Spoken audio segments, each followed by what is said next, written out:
Good morning, students. Today is our module 6 of the same chapter for the revision. So, let us do some multiple choice question. Our first question is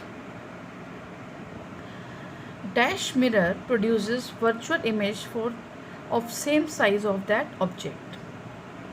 देखो बेटा, convex, concave and plane तीनों mirrors virtual image बनाते हैं, but convex जो है हमेशा diminish बनाता है, तो ये आंसर नहीं है।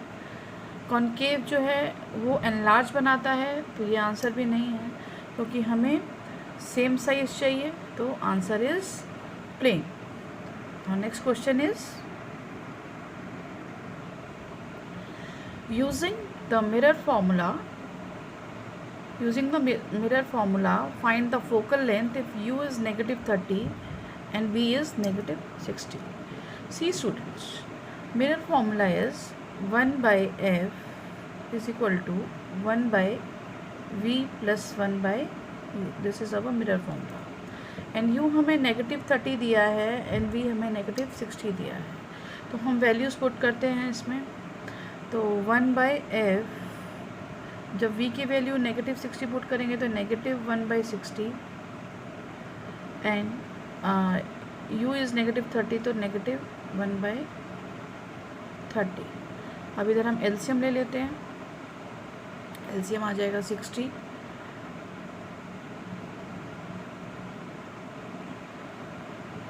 And this minus sign 32 this is 2, this will become negative 3 by 60। तो इसको जब हम कैंसिल करेंगे तो f की वैल्यू आ जाएगी रेसिप्रोकल करने के बाद negative 20 centimetre. So A option is right, A को हम टिक कर देंगे। Now next question is which of the following is true for the statement when a ray of light incident normally means 90 degree or perpendicular on the mirror, then now see the options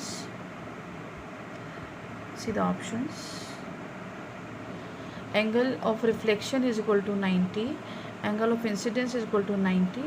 no, ऐसा नहीं है, क्योंकि angle आई हमेशा equal to 0 होगा इन this case, तो I is equal to R is equal to 0, तो C is correct.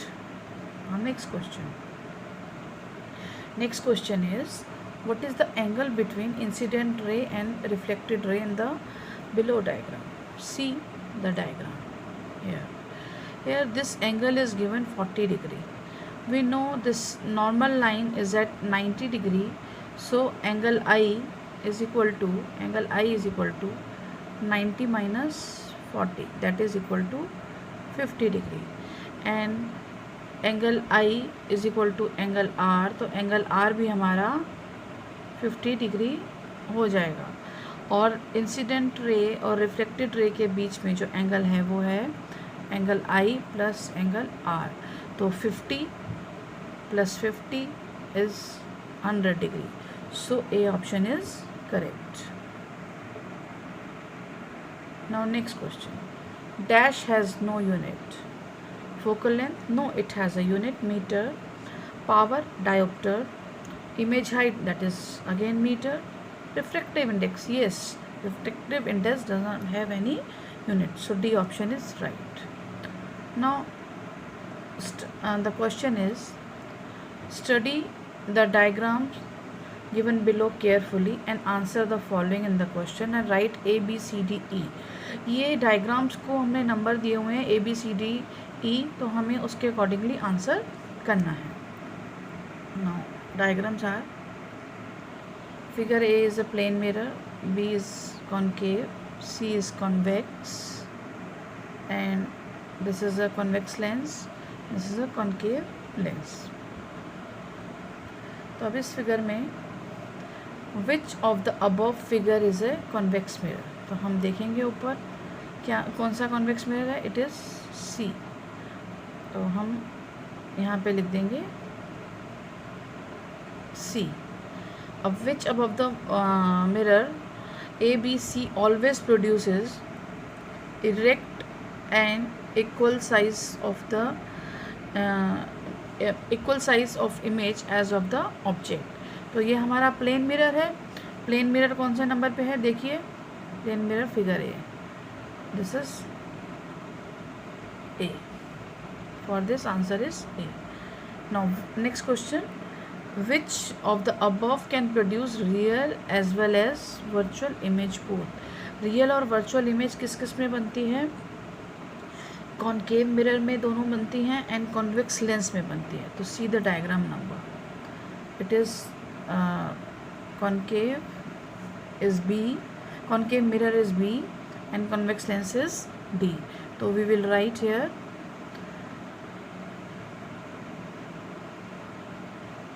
B and D. Both are the answers. Now, next question is, which of the above mirror ABC is used by dentist? Dentist अब कौन सा mirror use करते हैं, that is a concave mirror. अब concave mirror कौन से number पे है, concave is at B. तो हम यहाँ पे लिख देंगे B. Now next is, which of the above lenses D and E is used for magnifying lens? अभी हमने देखा D नंबर पे कॉन्वेक्स लेंस है और मैग्नीफाइंग लेंस के लिए कौन सा मिरर यूज़ होता है, that is a convex lens. तो यहाँ पे आंसर आ जाएगा D. Now which of the above lens always produce virtual erect and diminished image. देखो बेटा, जब कॉन्वेक्स होगा तो उसमें वर्चुअल इरेक्ट एंड एनलार्ज का केस होता है जब ऑब्जेक्ट F और O के बीच में होता है, but in case of a concave lens it is always virtual erect and diminish. तो यहाँ पे आंसर आ जाएगा हमारा E. तो in this way this type of question which are diagram based we can do. Now before doing the next question, dear students, I want to tell you, whenever you are appearing for your mock test or PT, you have to keep your rough copies and pen ready with you to do any type of correction, or if it is a diagram based question like in the above question number 6, so quickly you can write what is given in at the figure number A, B, C, D, E, ताकि आपको बार बार ऊपर नीचे scroll नहीं करना पड़े and you can quickly answer your question. So now let's do the next question. The midpoint of a reflecting surface of a spherical mirror is called। reflecting surface का midpoint क्या कहते हैं इसको पोल कहते हैं। तो पोल is the right answer. Now next is the center point of a lens। जो lens का सेंटर पॉइंट होता है उसे ऑप्टिकल सेंटर कहते हैं। तो D option is right. Now, this is again an important question. The refractive index of a water and benzene with respect to air, यानी कि ये absolute refractive index दिए हुए हैं। तो refractive index of water is, absolute refractive index को ऐसे लिखते हैं 1.33 and refractive index of benzene is 1.5। और हमें क्या कैलकुलेट करना है, refractive index of benzene with respect to water. Refractive index of benzene with respect to water, तो इसको हम कैसे लिख सकते हैं, NB अपॉन NW। ये शॉर्टकट मैंने आपको पहले भी समझाया था, NB अपॉन NW। तो NB की वैल्यू है हमारी 1.5 एंड NW की वैल्यू है 1.33। बेटा जब इस साथ में आप कॉपी पेन रखेंगे और इसको सॉल्व करेंगे, और सॉल्व करने के बाद we will get our answer is 1.13 approximately. You can do and check it. Now the next question, when letters written in the book are viewed through a glass slab. आपने book में letters लिखे हैं, उसके ऊपर glass slab रख के आप देख रहे हैं। are appear to be raised, this happened because of which phenomena? Yes, tell student, this happened because of which phenomena? Yes, It is a refraction. So B is right. Now question number 11. The refractive index of water with respect to air. Refractive index of water with respect to air is 1.33. What is the value of refractive index of air with respect to water? देखो बेटा ये इन आपस में reverse हैं. ये water with respect to air है, this is air with respect to water. तो ये 1/1.33 हो जाएगा reciprocal.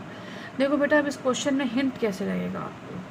1/1.33 is a proper fraction, क्योंकि न्यूमरेटर जो है वो डिनोमिनेटर से छोटा है, तो इसका आंसर हमेशा लेस देन 1 आएगा. तो 1.5 जो है आपका नहीं हो सकता, 1.6 भी नहीं हो सकता. अब इसको हम डिवाइड करके देखेंगे तो we will get 0.75 as a answer. तो डी बी ऑप्शन नहीं है. Now next question. Lens has a power of 0.2 dioptre. Power हमें दी है, then it is which type of lens. देखो बेटा ये प्लस साइन दिया हुआ है, प्लस में पावर है, तो ये कॉन्वेक्स लेंस है. तो कॉनकेव वाले तो ऑप्शन ही कट हो गए. अब बच गया कॉन्वेक्स लेंस के 2 ऑप्शन हैं. अब इसके अंदर हमें पता है जो अब ऑप्शन क्या दिया है, फोकल लेंथ में दिया है. हमें पता है कि फोकल लेंथ जो होता है 1/p. तो 1/0.2 ये गया, तो 10 ऊपर आ जाएगा. तो 2 1 2 and 5, this will be 5 metre. तो D option is correct. Convex lens है, फोकल लेंथ 5 मीटर है. बेटा ये सब कैलकुलेशन करने के लिए आपको रफ कॉपी में बार बार बोल रही हूँ बेटा अपने पास रखनी पड़ेगी, ताकि आपका टाइम वेस्ट नहीं हो और आप इजीली कैलकुलेशन जल्दी से कर लें. 2 convex lens of focal length 20 cm and 25 cm are placed in contact. अब ये कॉम्बिनेशन ऑफ लेंसेज के बेस पे क्वेश्चन है. Then power of the combination हमें निकालनी है. पावर हमें पता है कॉम्बिनेशन की होती है P1 प्लस P2. अब बेटा इसमें कॉन्वेक्स लेंस है और इसकी जो फोकल लेंथ होती है वो पॉजिटिव होती है. तो हम आंसर देखते हैं हिंट कैसे लगेगा. देखिए ये नेगेटिव वाले तो इसके ऑप्शन ही नहीं हो सकते, क्योंकि नेगेटिव जो है वो कॉनकेव लेंस का होता है. तो ये दोनों ऑप्शन कट हो गए. अब हम इसकी फोकल लेंथ निकाल लेते हैं 20 सेंटीमीटर की भी, और सॉरी फोकल लेंथ हमें दी हुई है, हम पावर निकाल लेते हैं. P1 हो जाएगी, और क्योंकि ये सेंटीमीटर में है तो 100/20. तो this will be 5 dioptre and P2 will be 100/25, क्योंकि ये सेंटीमीटर में तो 100/f वाला फॉर्मूला लगेगा. तो दिस विल बी 4 डायोप्टर. तो 5 + 4 is 9. तो P1 + P2 is 9 डायोप्टर. तो option C is correct. Now next question. In order to get an image equal to the size of the object, image हमें equal size की चाहिए in front of a concave mirror. तो object is placed. ये तो बहुत easy है. कब होता है object image same size की object से? जब object C पे होता है. तो इसका आंसर भी C है, at C. Now next question. Where should an object be placed in front of a convex lens to get a virtual and enlarged image? अभी हमें virtual and enlarged चाहिए, और है कि हमारे पास convex lens. तो virtual and enlarged के लिए इसका एक ही केस है, when the object is kept between F1 and O. So हमारा D ऑप्शन ठीक है. इसे हम टिक कर देंगे D ऑप्शन को. D is correct. Now next question is the magnification produced by a rear view mirror installed in a car is. हमें magnification बतानी है कि क्या होगी. अब बेटा जब रियर व्यू के लिए हम कौन सा मिरर यूज़ कर रहे हैं, कॉन्वेक्स. एंड कॉन्वेक्स मिरर हमेशा कैसी इमेज बनाता है, डिमिनिश्ड. यानी कि हमारा जो H' की वैल्यू है, मॉड वैल्यू है, वो लेस देन H आती है. अब रिकॉल कीजिए वाला केस कब होगा, जब हमारी मैग्नीफिकेशन जो है वो लेस देन 1 होगी। सो हमारा डी ऑप्शन करेक्ट है। So in this way, dear student, we have done many questions. So your PTs are coming. Keep revising and best of luck. And all remember that you have to keep your rough copy ready with you before writing your exam. Thank you.